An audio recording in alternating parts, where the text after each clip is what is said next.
All right, so we just finished up talking about unit circle trig. So now we're going to start getting into right triangle trig and inverse trig. Okay, unit circle trig is a way of visualizing angles on a circle. Well, we're going to kind of get away from the idea of using a circle and just start looking at triangles. Okay, before we can do it, we got to know a little bit about inverse trig. Then we can get into right triangles. Okay, anytime that you do something in math, there's usually a way to undo it. Okay, so for example, if I took a number and added 3, I can undo that by subtracting 3.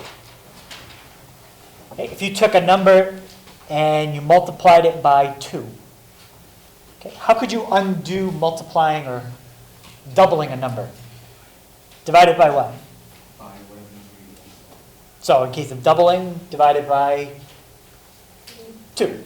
Okay. If you square something, what undoes squaring? Square root. Okay. In calculus, you have operations that are called differentiation and integration. They're opposites of each other like that. Okay. Well, it's kind of what inverse trig is. Okay. It undoes regular trig. Okay. And here's how the symbol looks for it. Okay, inverse sine. Okay, what inverse sine does is it reverses regular sine, just like a square root reverses squaring. Okay, there's two ways you can write inverse sine. You can write it as sine with a -1 up a little higher. Okay, that's not an exponent, it just looks like it's in the spot where an exponent would be. But it's just a sine with a -1. Or you can write it out the long way, arc sine. Okay, our book generally uses the sign with the -1. Okay, that's inverse sine. Okay, on your calculator, you've got buttons for them. Usually the buttons are right above the regular sine, cosine, and tangent. Okay, so we'll talk about how we press them. Okay, but let me show you an example. Okay, let me take the sine of 30. If I take the sine of 30, I get 0.5. What do you think is going to happen if I do the inverse sine of 0.5? What do you think I'm going to get back? I'm going to get back 30. Okay, so it just changes it back. Okay, so that's what sine and inverse sine do. Okay, we also have inverse cosine. The symbol is cosine with a -1. Or you can write arc cosine. Again, we probably won't do it the second way. We'll stick with the first way. We also have inverse tangent, or arc tan. Did anybody use the calculator on the computer, like in Windows? Anybody use that one for homework or anything like that?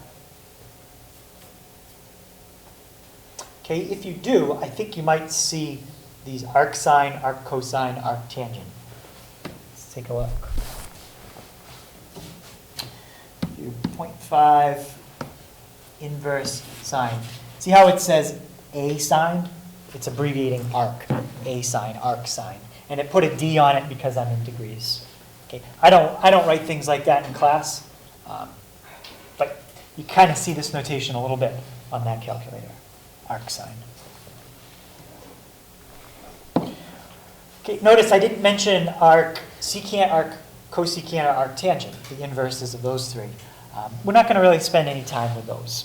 Okay, we're just going to stick with these 3 inverse trig functions. We're not going to worry about the other 3.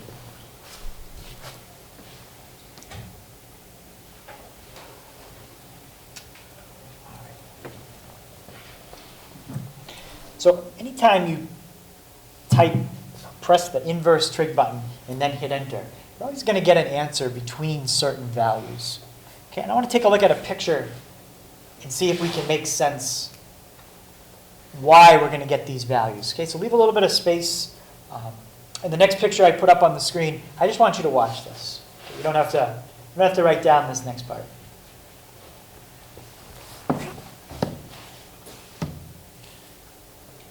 Okay, what I'm going to do is I'm going to fill out this table. Okay, so I've got some different angles, 30, 65, 90, 150. Those are x. And then for this column, I'm going to take the sine of each one of those numbers and see what I get. Okay, start with, well, sine of 30. We just did that one. It's 0.5. Okay, let's do the sine of 65. We get about 0.91. Okay, sine of 90. Let's try that one. Okay, we get 1.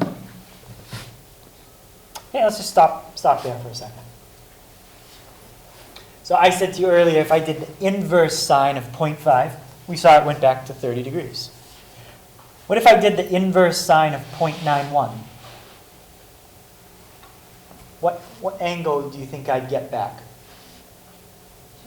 65. Yeah, I'd get 65. How about the inverse sine of 1? I'd get back 90.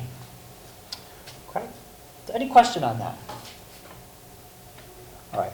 Let me take the sine of 150. Watch what happens there. 0.5.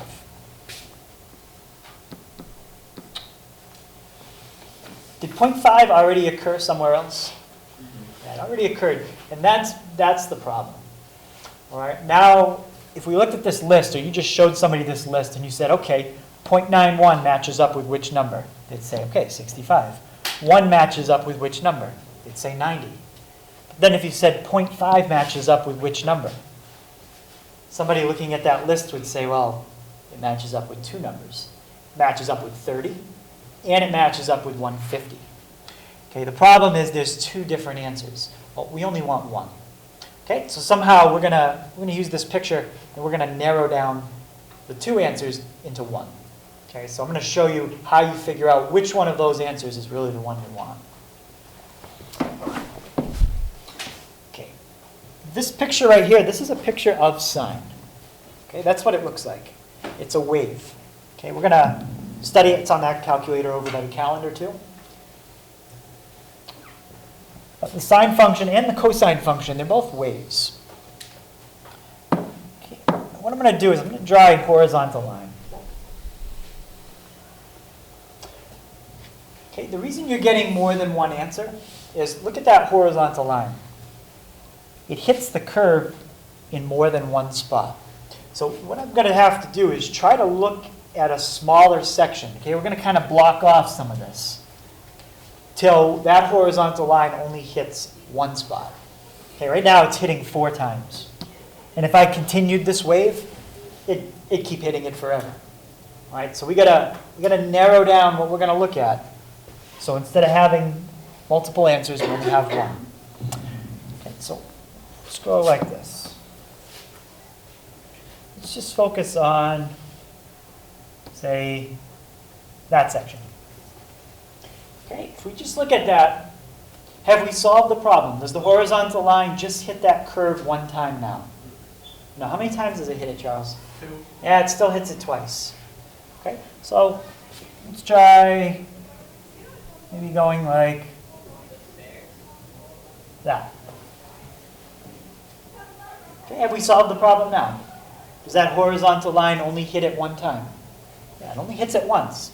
So what we're going to do is we're going to pretend that nothing else exists that we can't see. And we're going to focus on just that small section. Okay? And because we're going to focus on that, we're only going to get one answer. Okay. This left edge right here is negative 90 degrees. The right edge is positive 90. So if we always look between negative 90 and positive 90, that's where you want your answer to be. So now if you go back and look at both of these numbers, which number there is between negative 90 and positive 90? The 30. And that's the answer that we would want on a test. Okay? So we're gonna narrow down, so you're never gonna have to write 2 answers. You're gonna know where to look for 1 answer. Okay, so inverse sine is always between negative 90 and positive 90. There is another answer, but we're not interested in it. Okay, we're only interested in one answer, and I'm telling you the answer that we want to be interested in. Now, if you're doing this in radians, 90 is pi over 2. Negative 90 is negative pi over 2. Right? So you could do it in radians or degrees. You just have to look at the directions in the problem.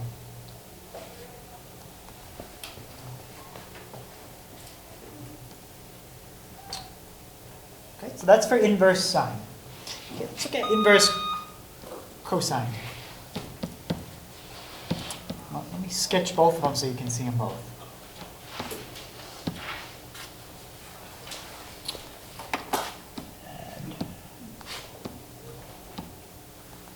I'll fix my window so you can see it a little better. Let's go like this. Okay, so there's sine. And there's cosine. Almost the same thing. Okay, they're basically two ways. One of them is just kind of like pushed to the left or to the right, however you want to look at it a little bit.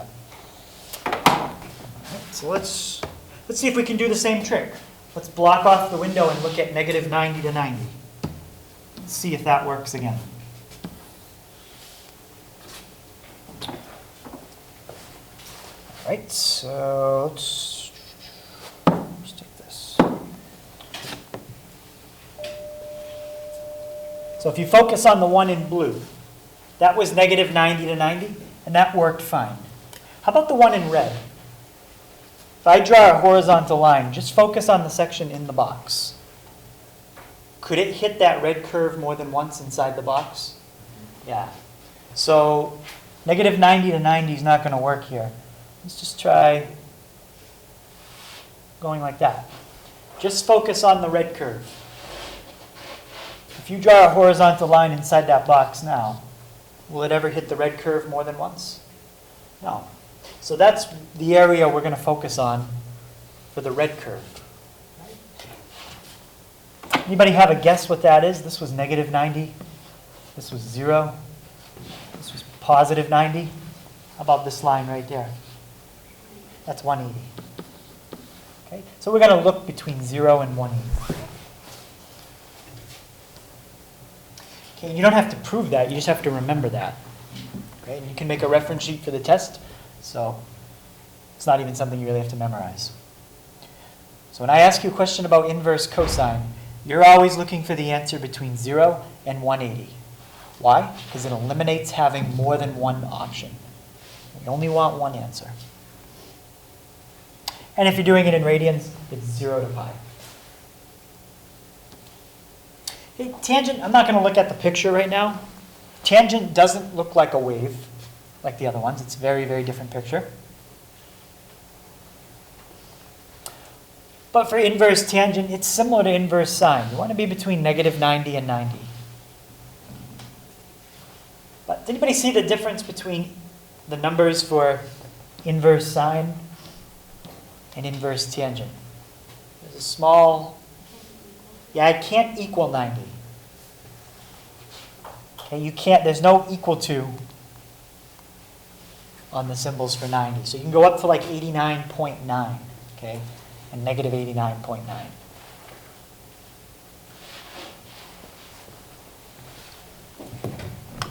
Okay, does everyone have those three definitions written down? All right, so now we're going to figure out how do we use this?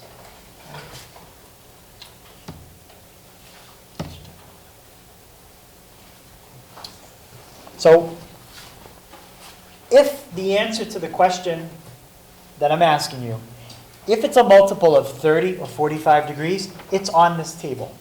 Okay? And you can use this table.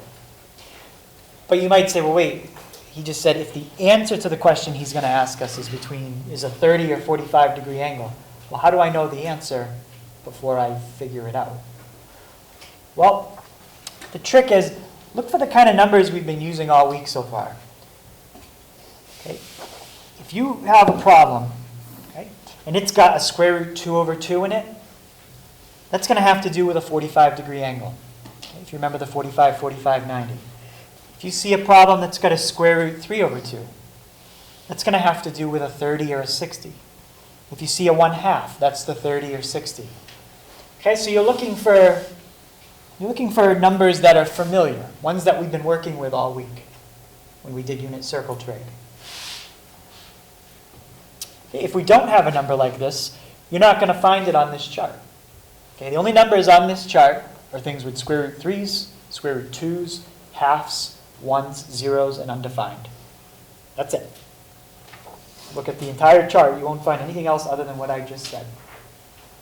Positives and negatives, of course, too. All right, so we're going to be using this chart.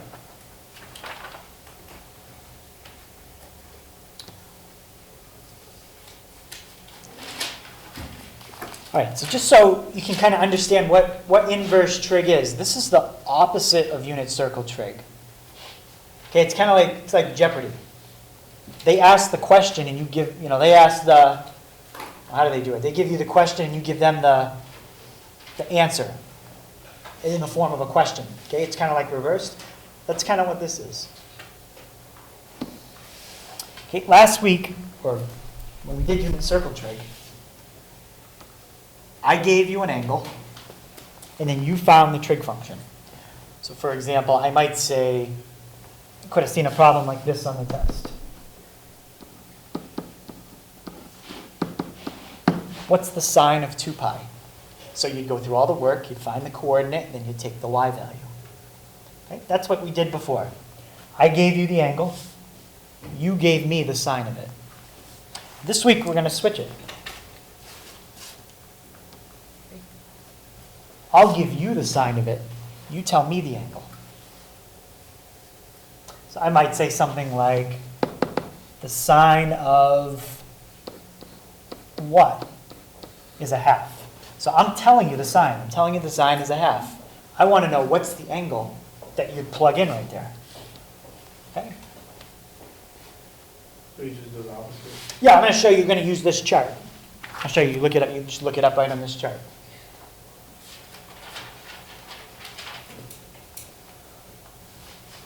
Everyone see the connection between what we did before and what we're doing now?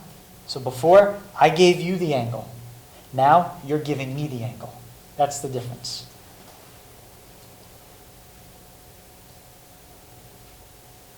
You don't have to memorize this for a test. I'm just trying to compare what you did before to what you're doing now. That's all.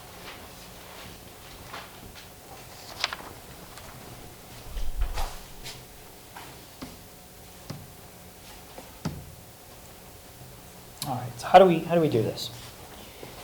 Okay, the first problem says inverse sine of 1. Okay, so what I'm going to do is I'm going to look at my table. Okay, I'm going to look at the trig function it's asking about. In this case, it wants to know something about sine. Okay, so sine, that's the first column. So I'm going to keep reading down the first column till I find the number 1. Once I find the number 1, I'm going to go across from that number, and I'm going to look at what the angle is. Okay, so anybody see? If you read down the sine column till you find a 1, and then go over to the left and tell me what angle that is. 90. Yep, that's it. That's the answer. 90 degrees. Does it matter if you put in degrees or radians? No, it just matters if they write it in the directions. I didn't write it, so you can do it either way. If they ask for radians, that answer is also listed on the paper. Now, negative 270, that's also written down below the 90. That's another answer. Why didn't somebody say that? What did we say about inverse sine, Charles? The top between negative 90 and 90. Right. The answer you give me has got to be between negative 90 and positive 90. So if you have a choice of more than one answer, pick the one I just said, between negative 90 and positive 90. Right, so next one. Okay, inverse sine of negative 1. So basically that's like asking you this question. The sine of what angle would equal -1? Yeah, if we look down the back, it says it's 270, but that was perfect. Whoever fixed that, you have to say -90. Because that's between what we want, -90 and +90. So just find 1 again, and it'd be a negative. Yeah, this time you're looking for -1. So -1, that's on the back. It's the fourth one down on the back. Anyone see -1?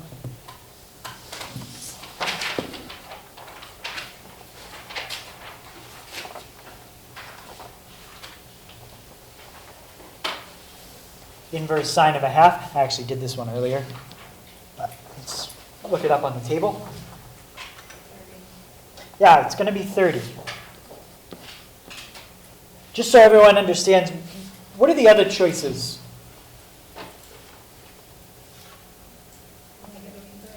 -330. Okay, but I'm going to cross that out. That's not between -90 and 90. 150. Yep, if you keep going down, the second one from the bottom, you see 1/2 again. 150. That's in the table that I did with you guys with the picture. Okay, so 150 is another choice, but it's not between -90 and 90. And there's one more. Where'd you get the 150 from? If you go down, you see 1/2 in the second to bottom row. That's the 150. Right across from 1/2. And then -210. That's another choice, but that one's not between -90 and 90 either. Does everyone see where these 4 choices came from and why 30 degrees is the correct one? You wouldn't even write these other ones on the test. I'm just trying to show you what your choices were.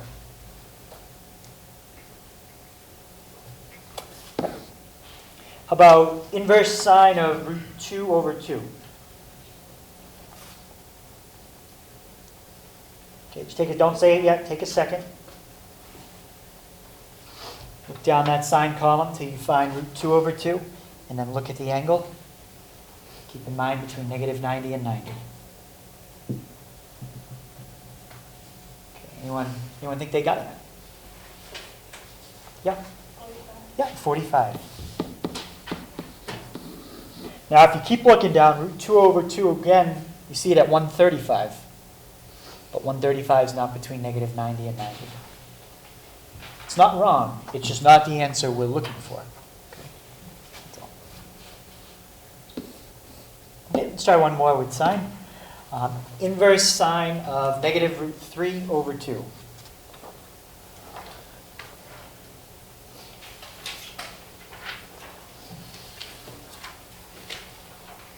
So I see 4 possible choices. Only one of them is between -90 and 90. -60. Yeah, -60. Very good. Okay, or I'll just do this one in radians too. That's -π/3. On the test, I'll make sure I say which units I would like. Hey, any questions on that? That's it. I'm just looking it up in the table. Let's try a couple with cosine. So now we gotta get that -90 to 90 out of our head. That's sine. What are we thinking about now for cosine? 0 to 180. Now we're thinking 0 to 180. Okay, so make sure you're looking in the cosine column. Find 0. And look up the angle it's across from.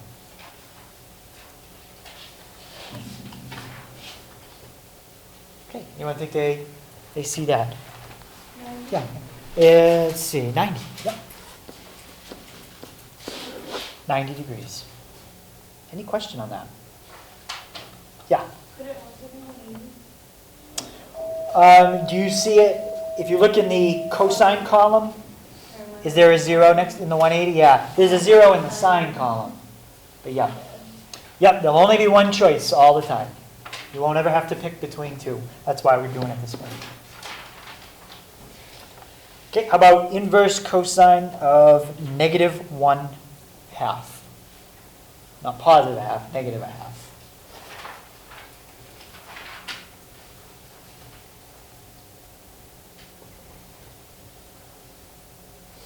see that one? Yeah.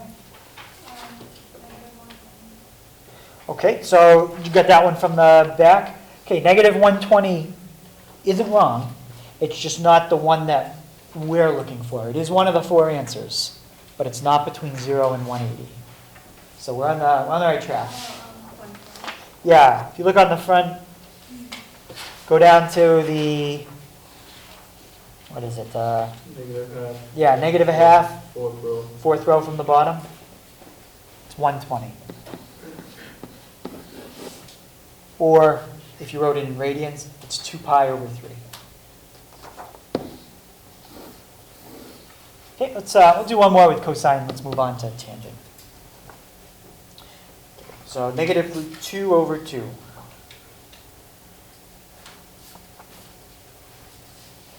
You should see 4 choices again, but only one is correct. Yeah, go ahead. Casey? 135. Yep. 135. Or if you want it in radians, that's 3 pi over 4. Okay, any question on inverse cosine? All right, let's try 2 with inverse tangent. All right, so now we gotta rethink what we're trying to be between again. Okay, we're not 0 to 180. What are we this time?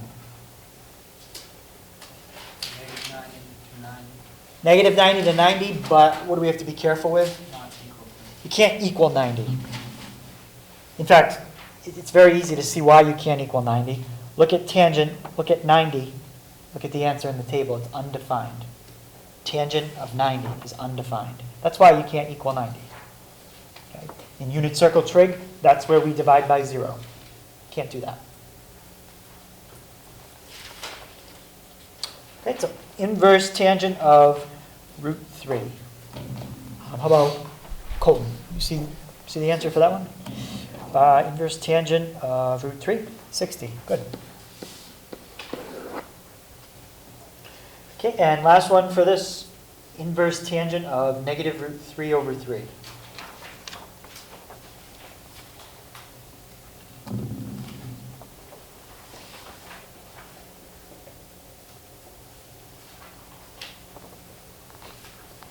I think you see that one? Yeah, Christine? 150. Okay, 150. Let's take a look. Or does that have to be?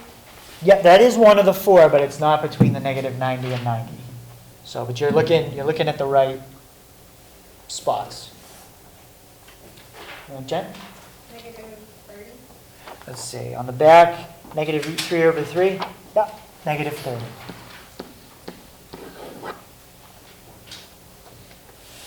Okay, so any questions on how you use this chart?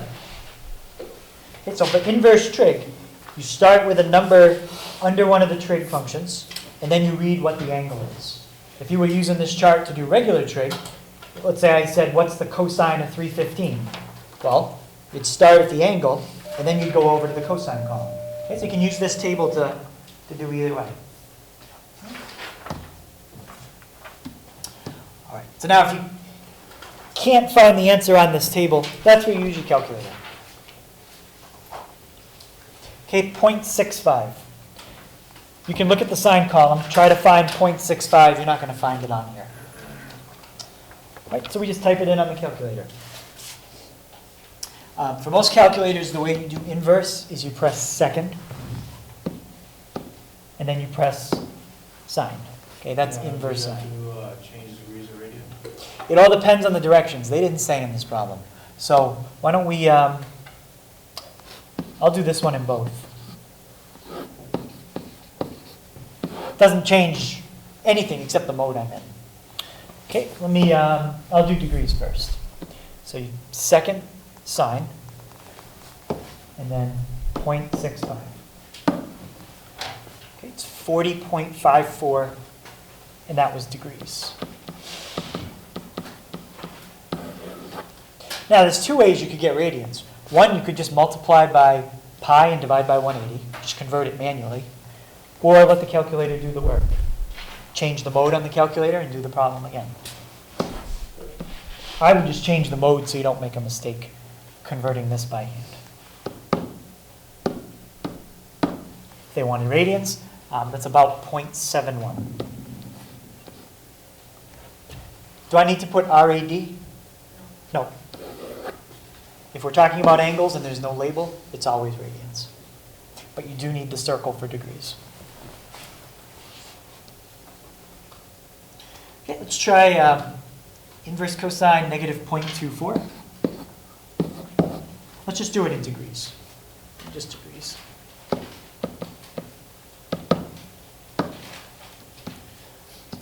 Inverse cosine negative 0.24.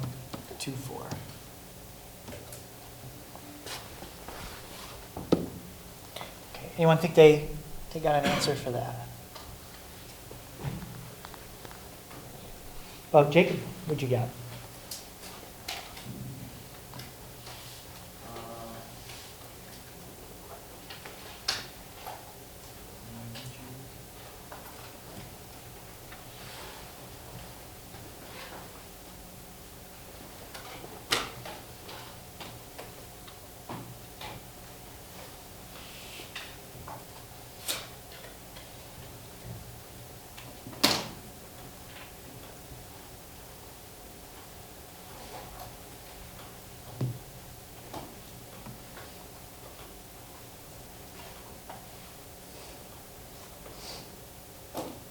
You know how to type it in, Jacob?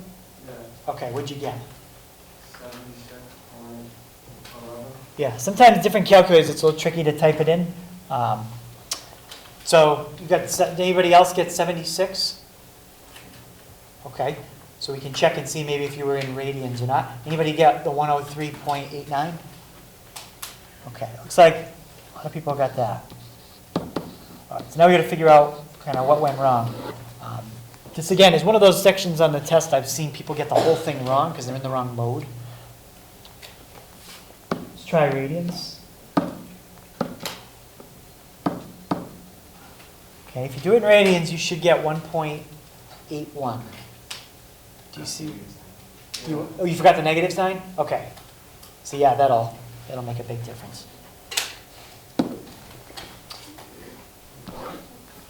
Okay, and the last one, let's try inverse tangent of 34.3.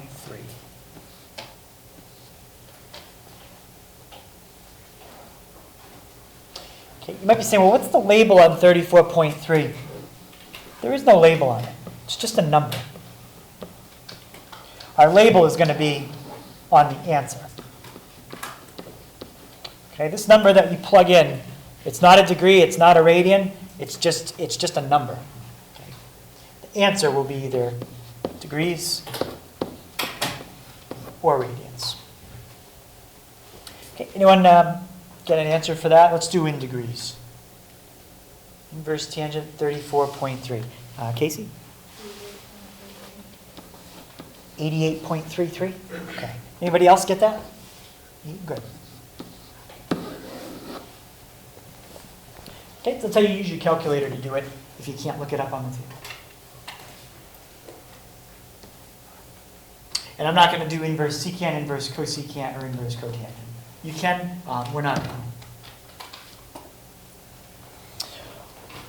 All right, so earlier we said that regular sine and inverse sine cancel each other out. So basically what happens is inverse sine cancels regular sine, and the answer that you get is exactly what you started with. But that actually only works if x is between certain values. Why? Well, when we did this whole thing, we chose to kind of block out part of the picture and not look at other stuff. Okay. We said that x had to be between negative 90 and 90 when we did this before. This formula will still only work if x is between negative 90 and 90. So these two things will cancel out, and the answer you get is basically what you started with, as long as you started with something between negative 90 and 90. Okay, so let me show you on the calculator how that Would works. this be necessary to write down? What's that? Would this be necessary to write down? Yes. Yeah.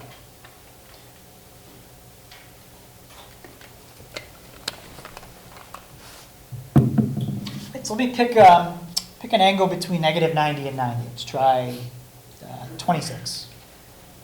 Let's let x be 26. I'm going to type the inverse sine of the sine of 26. When I hit enter, what do you think I'm going to get? Let me switch to degrees. 26. I'm going to get 26. Those two things are basically, they just cancel each other out. It's kind of like saying x plus 7 minus 7. Well, plus 7 minus 7 is just going to cancel out. Inverse sine, regular sine, it just cancels out. As long as you pick a number between negative 90 and 90. Okay, watch what happens if you don't. So we pick 125. When I hit enter this time, it's not going to give me back the same thing I started with, because I did not pick a number between negative 90 and 90. Okay.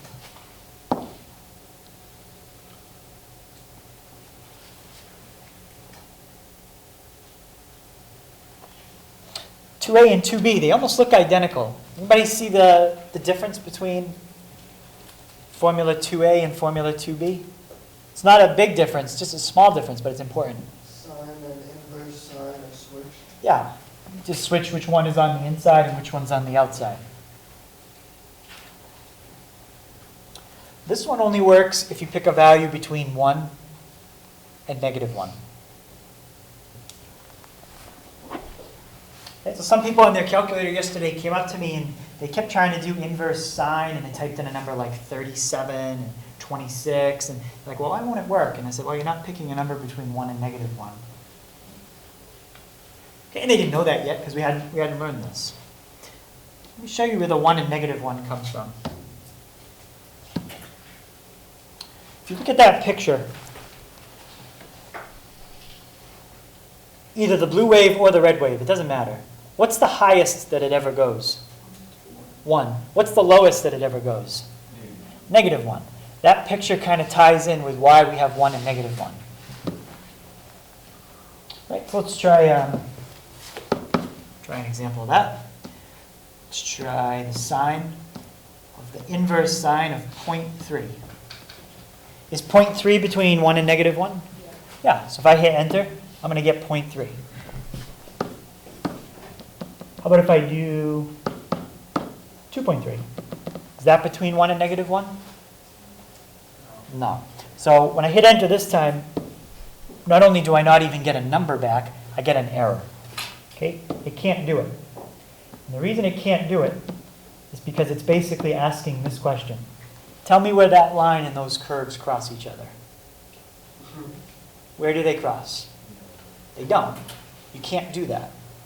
You can't pick something above 1 and you can't pick something below negative 1. That line won't hit those curves, either one of them. Okay?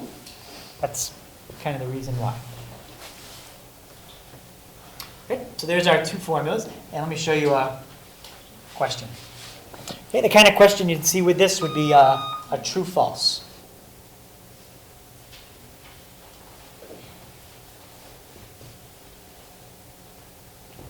So it says, is the inverse sine of the sine of pi over 8 equal to pi over 8? First of all, is that more similar to formula 2a or 2b? That's 2a. The inverse is on the outside. Okay, now if you get confused with pi over 8, just change it to degrees. Make it easier to think about. Take 180, divide by 8. That's 22.5 degrees. Okay, so if that makes it easier, think about it that way. So it's 22.5 degrees between the two numbers we said it had to be for this to work. Yeah, so that would work fine if you type it in. Yes, that is true.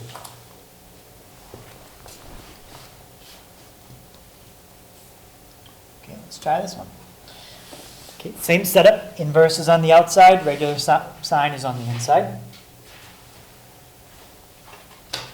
3 pi over 2. Does anybody know what that angle is in degrees?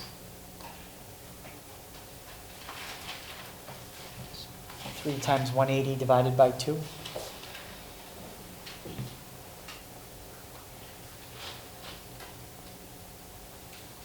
Yeah. That's 270. Very good. So that's 270. Is that going to work if you type it in? No, what's wrong with 270? Why won't that work? It's greater than 90. We said negative 90 to 90. Okay, that will not work. Try it. It won't work. You'll get an answer. It just won't be the one you started with. So that's not true. Okay, now this one, the inverse is on the inside.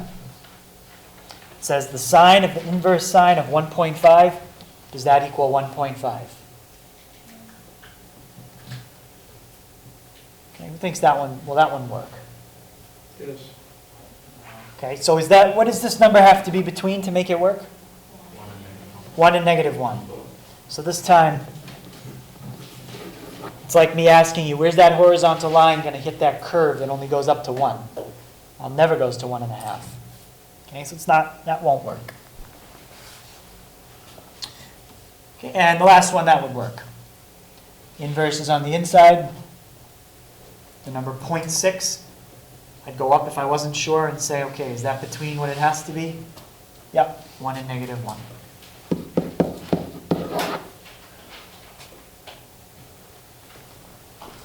Okay, so any question on that part?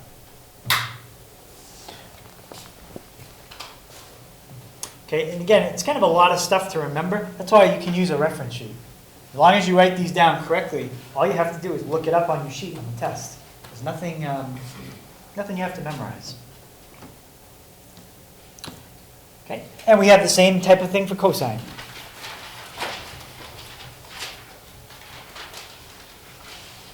You do not have to know that this is formula 4a. That's just what your book calls it, so that's what I used. What do you think x has to be between here? It's not the negative 90 to 90. That was for sine. 0. That's the 0 to 180. Okay, same numbers we worked with before. So as long as you pick a value for x between 0 and 180, that formula works fine. And then when you switch it, put the inverse on the inside. What do you think x has to be between here? Think of that picture and think of how high that both the red and the blue curve went. They were the same. Chuck? 1 and negative 1? Yeah. That's 1 and negative 1. That's exactly the same as what you had for sine.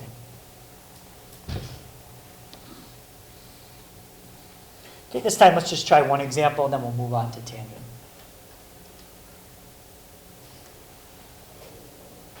Okay, so this example says, is the cosine of the inverse cosine of 0.95 equal to 0.95? So look where the inverse is. Look which formula it's similar to. And then check what you have to be between.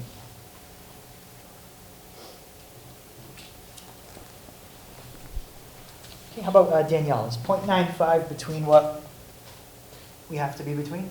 Yeah. Yes, it is. When the inverse is on the inside, you have to be between 1 and negative 1, and we are. So that will work fine. So that's the kind of questions you're going to see on that for the test. It's kind of like a yes, no. That's it.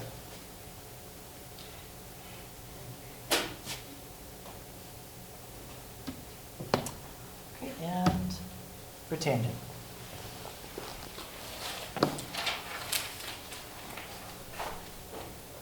Okay, for tangent, same idea again. We're going to think back to what we had to be between. That was the negative 90 to 90 again. This time, though, there's no equal to's under the less thans.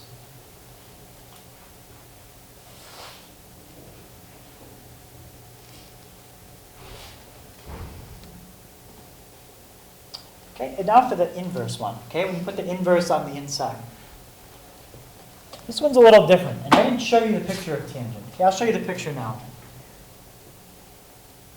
But when the inverse is on the inside, basically you look at the picture and you ask yourself, how high and low does the graph go?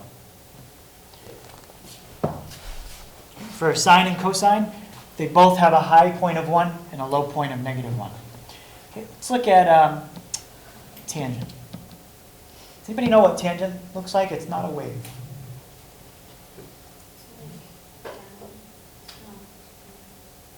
Let's see. Is it a U? There is another one that has a U shape, like secant and cosecant has some U shapes and N shapes in it. We're not going to look at that picture, but that's what tangent looks like. So there's a pattern to it, but it's definitely not a wave. How high and low do you think tangent goes? Yeah, it doesn't stop. It just keeps going up forever and down forever. So that's why formula 6b, there's no restriction on. Basically, you could tell me draw a horizontal line anywhere on that screen, and it'll always hit tangent, always. Because it goes up and down forever.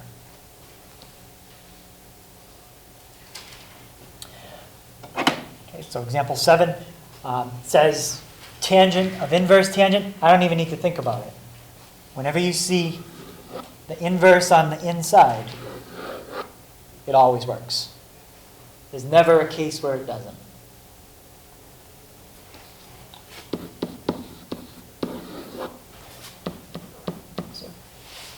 So is tangent of inverse tangent of 30.4 equal to 30.4? Yes.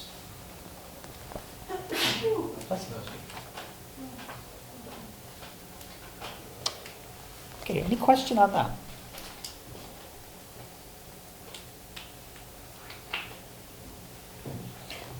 Okay, so far everybody feel comfortable using this sheet, using your calculator, and looking at these 6 formulas.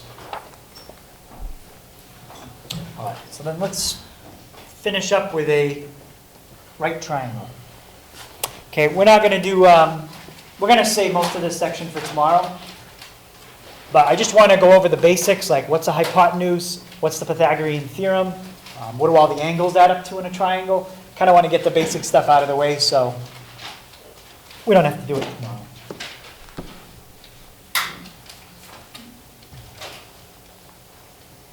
Okay, first of all, what is a right triangle? What makes a triangle a right triangle? It has 90-degree angle. Yeah, it's a triangle that has a right angle or a 90-degree angle. That's it. It's a triangle with a 90-degree angle. Now, we have different names for the sides. What do you call the side that's across from the 90? That's your hypotenuse. And what do you call the 2 short sides? Those are the legs. Okay, so in a right triangle, the legs are the short sides, and the hypotenuse is the long side.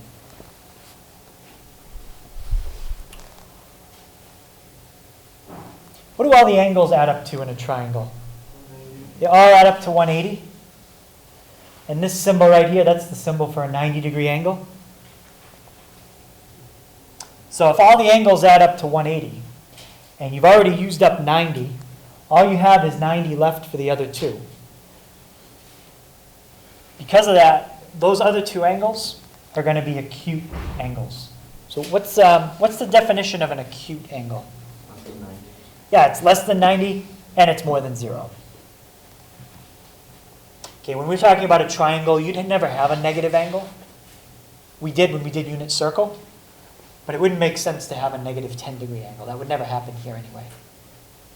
Okay, but an acute angle is less than 90, more than 0. What's it called if it's more than 90? That's obtuse. Yeah, we won't need to look at that today. Okay, Pythagorean theorem. Anybody tell me, what's the formula?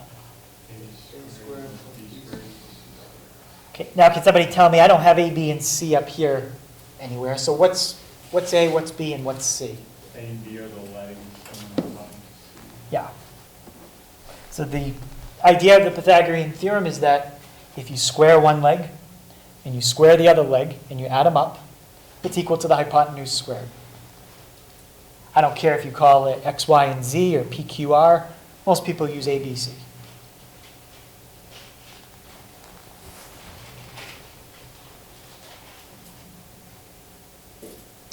Okay, any question on the Pythagorean theorem?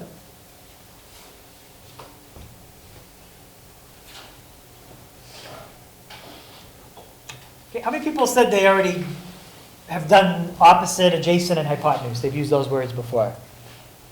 Okay, it's pretty much everybody. All right, so if you already know this, you don't need to write it down. I'm just going to explain what opposite and what adjacent means. So we're going to define the 6 trig functions. Again, this time we're not going to do it on a circle. We're going to do it in a triangle using terms opposite and adjacent. Okay, since a lot of people already know, can anybody tell me which side here is opposite from that angle? Yeah, the left leg. This is opposite. And where would adjacent be? The bottom. And what's the third side we haven't labeled? Yeah, hypotenuse. Okay, this symbol, I think we talked about it before. That's a Greek letter. Does anyone remember how you pronounce it? Theta. Yeah, theta. Just in case you don't remember that. But opposite is the side in a triangle that basically is farthest away from the angle.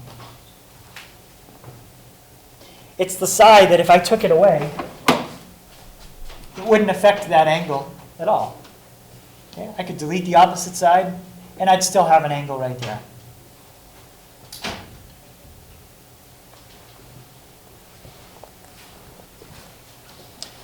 Okay, adjacent is the side in the triangle that if you took it away, you'd lose the angle. Okay? If I took away the adjacent side, I wouldn't have an angle on the bottom anymore. So adjacent is the side that's right next to the angle. That's how I like to think of it. Okay, that's how I would write it down. Opposite is the side farthest away from the angle. Adjacent is the side that's right next to the angle. You might be like, well, wait a minute, there's two sides next to the angle, but one of them's the hypotenuse. Okay. The other one is adjacent.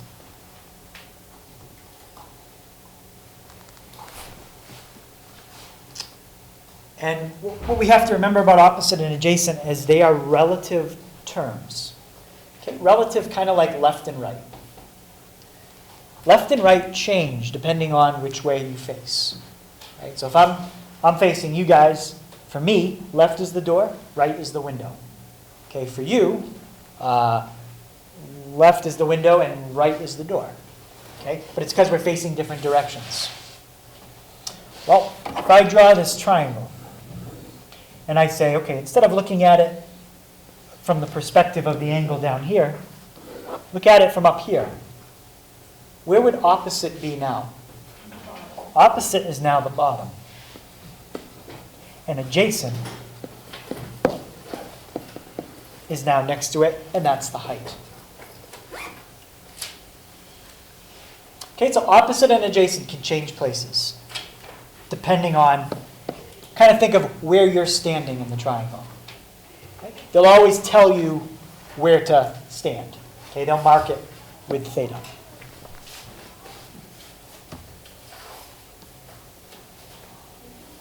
Yep. All right, so a lot of people said they've already done this before. Okay, finding sine, cosine, tangent. Anybody know what is the definition of sine? If you're going to use these opposite, adjacent, and hypotenuse. Opposite over. Yeah, opposite over, I think somebody said it. Hypotenuse. Yep. So that's in the, if you remember it with Sakatoa, sine is opposite over hypotenuse. How about cosine? Adjacent over hypotenuse. Yep, cosine is adjacent over hypotenuse. And then tangent is opposite over adjacent. So for some people that helps them to remember which one is which.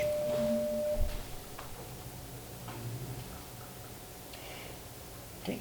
And once you have the 3 on the left, what did we do in unit circle trig to get the 3 on the right? Flip it. So if sine is opposite over hypotenuse, what do you think cosecant is? Hypotenuse over opposite. Yeah, good. Hypotenuse over opposite. How about secant? Hypotenuse over adjacent. Good. Hypotenuse over adjacent. and cotangent.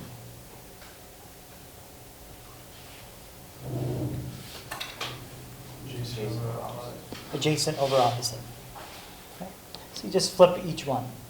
So I just try to remember the 3 on the left, and then I get those, and I just flip them to get the 3 on the right. That way I only need to remember half of them. And again, use that trick if it helps you. Did anybody already know that trick before? You've already used it.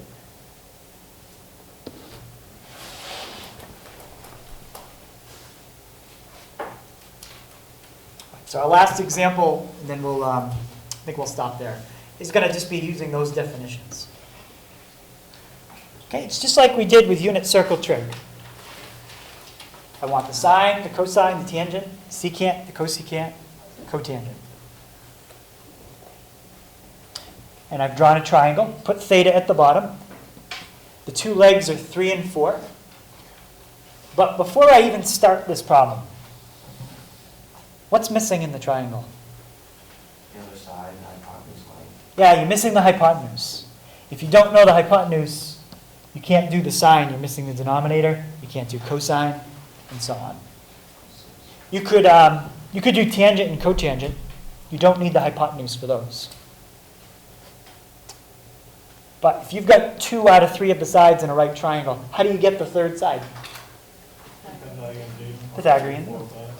Yeah, and this is a special right triangle. 3 squared is 9.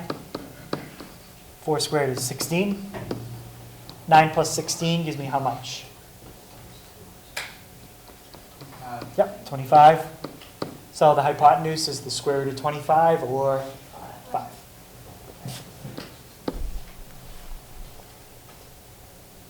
Now we've got all our sides. Now this is very easy. We just fill in what we need. Okay, who could tell me what the sine of theta is?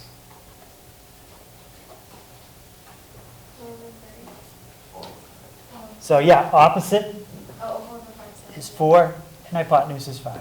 Good. Okay, how about the cosine?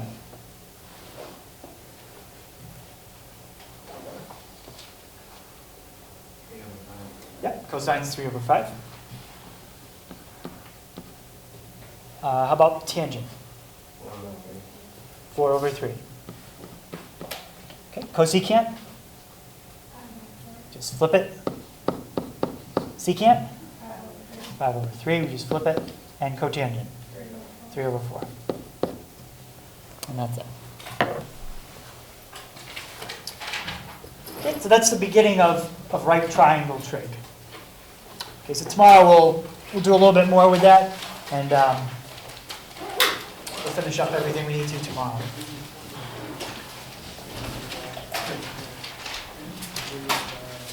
Okay, so the homework is on page 187.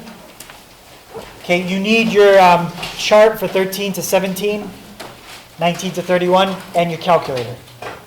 Okay, and 46 to 55, these are all true or false. Just write true or false. And page 255, I just want you to try 2 problems like the last one we did, just 9 and 11. Okay, so we'll take a look at that first thing tomorrow.